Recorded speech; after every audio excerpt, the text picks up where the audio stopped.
E fala, galera do Binance Investments. Esse aqui vai ser um vídeo meio apocalíptico pra falar que a gente vai ter uma crise daqui a um tempo e vamos ver como que isso se degringola. Vamos lá, bora lá. Então, basicamente, a gente teve um processo de crescimento aí desde 2008, após a crise do... como que é? Subprime. Subprime. É mó legal esse nome, né, cara? E, enfim, todos os movimentos de alta, eles têm alguma correção eventualmente. E foi engraçado como que os Estados Unidos... Isso já vai ser uma crítica até aos bancos centrais e tal, mas... Os Estados Unidos teve como lógica de sair dessa crise e criar uma outra crise. What the fuck? Basicamente, porque ele começou a imprimir dinheiro, começou a fazer as mesmas merdas que ele fez pra gerar a própria crise de 2008. E agora a gente tá no processo de crescimento maior da nossa história. Assim, a gente nunca teve sei lá, quase 15 anos de crescimento contínuo da economia mundial. Menos o Brasil, que não aproveitou nada, porque o Brasil não... Andou de lado praticamente. Andou de lado, assim, sirizinho é total. É o voo da galinha. O voo da galinha total. Ele sobe um pouquinho e já cai tudo. Né? Enfim, aí a gente teve esse processo de crescimento de 13, 14 anos agora. 2008 até 2019. Dá 11 anos. Uma década aí. Uma década? Década 10 anos, né? Não, você é burro, cara, que loucura. E, enfim, todo o processo de crescimento tem uma correção, como eu disse. Então, a gente tá esperando isso e a gente tá vendo alguns sinais. Então, quais sinais você tá vendo, cara? Cara, eu vejo alguns sinais de... Como o crédito tá muito barato, você conseguir pegar dinheiro, tá muito barato. A gente vê fintechs hoje, né? Tipo, várias empresas, tipo Uber, tipo Nubank, que são empresas já renomeadas que não dão lucro. Netflix. São empresas que não dão lucro. Elas só ficam fazendo rodadas de investimentos pra pegar mais dinheiro e não dá retorno nenhum, sabe? Vai ficar operando no vermelho por vários tempos. E óbvio, isso tipo, vai ser, tá ligado? Então, fala-se bastante sobre isso mesmo, que são empresas que elas não deveriam existir no momento. Porque pra você ter uma empresa delas, tem que ter muita grana.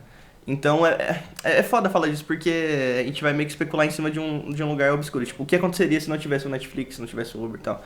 Mas é basicamente assim, se o crédito não tivesse tão barato, essas empresas não iam existir mesmo. Porque para elas existirem, elas precisam refinanciar sempre as dívidas. Então, é tipo você ganha R$1.000 por mês e você fica gastando 10 por mês, todo mês. Aí você tem que ir lá no banco e falar, banco, por favor, me dê mais 10 mil, mais 10 mil.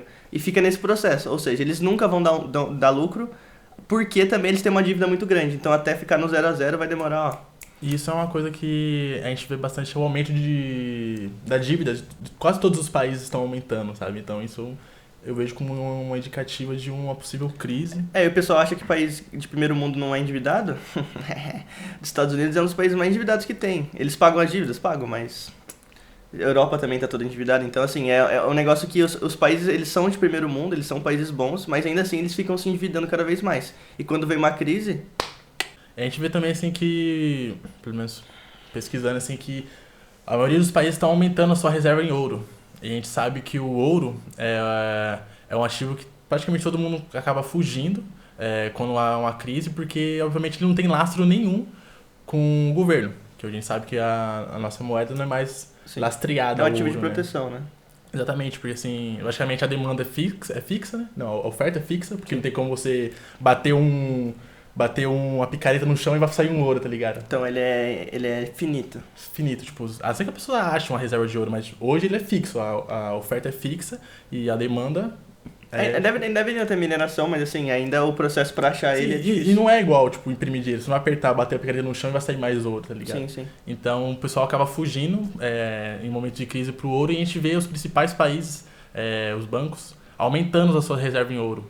Inclusive, é uma parada legal isso que você comentou, porque antigamente as moedas mundiais, não sei se no Brasil era, na verdade, mas nos países grandes assim, a moeda ela era lastreada ao que? Ao ouro mesmo. Por esse motivo, para você não inflacionar a moeda. Só que como os bancos centrais eles não gostavam muito dessa ideia, porque não dava para você imprimir dinheiro do nada, porque tinha que estar lastreado a ouro. Então, tipo, digamos que eu tenho $1, eu tinha um ouro, não sei quanto, mas algum ouro. E aí eles criaram esse termo agora que é meio bizarro, na verdade, mas é moeda fiduciária. Que ela tá lastreada basicamente a nada. É tipo assim, não tá lastreada em nada, você só tem um papel ali. A lastreada é tipo, meio que a confiança que o pessoal tem no governo de cumprir. Sim. Então, tipo assim, a moeda ela não tem valor nenhum, é o valor subjetivo que a gente coloca em cima dela, entendeu?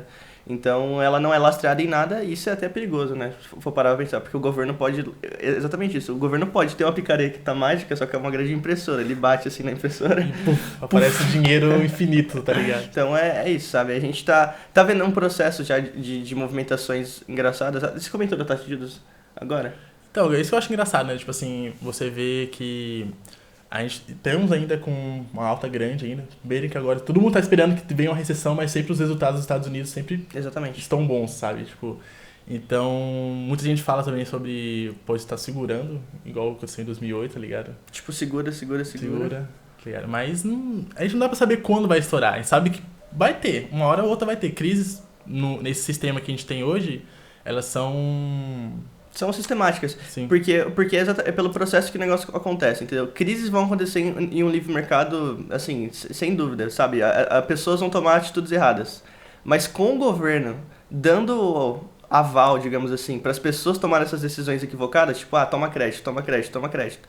Negócios que não deveriam existir, vão existir, e quando a realidade pisar na cabeça deles, eles vão estourar, entendeu? Então esse é o processo que acontece de 10 em 10 anos, geralmente. E já passou um pouco dessa data, mas a gente tá esperando aí, velho.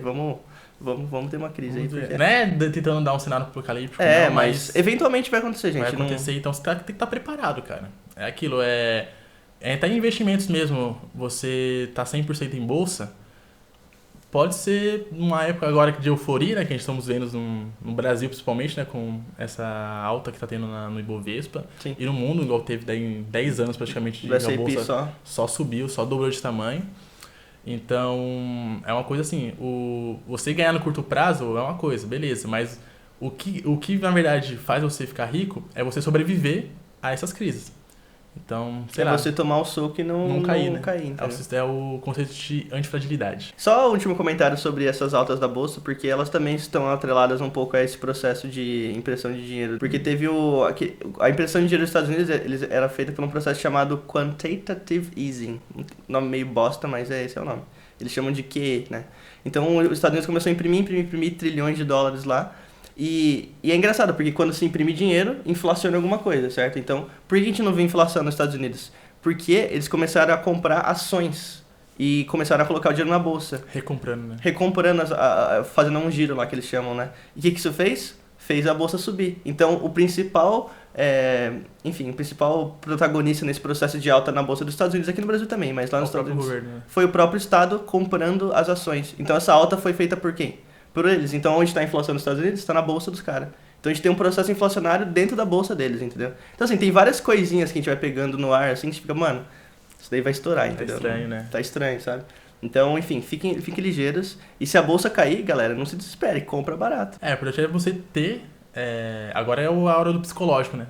Na hora que a bolsa cai, que o psicológico entra em ação, né? E essa é a hora de você estar lá, mano. Tipo assim, você vai tomar algumas perdas, mas é hora de você aumentar a mão. Porque se a empresa tem valor, um momento de crise, ela ajuda a baratear a empresa pra você, sabe? Então, é hora de entrar mesmo. Então é isso. Gostou do vídeo aí? Tá ligado o que tem que fazer, né? Clicar no gostei, se inscrever no canal e compartilhar com os amigos. Fechou? Fechou. Até o próximo vídeo. Baianas, cara. É nóis.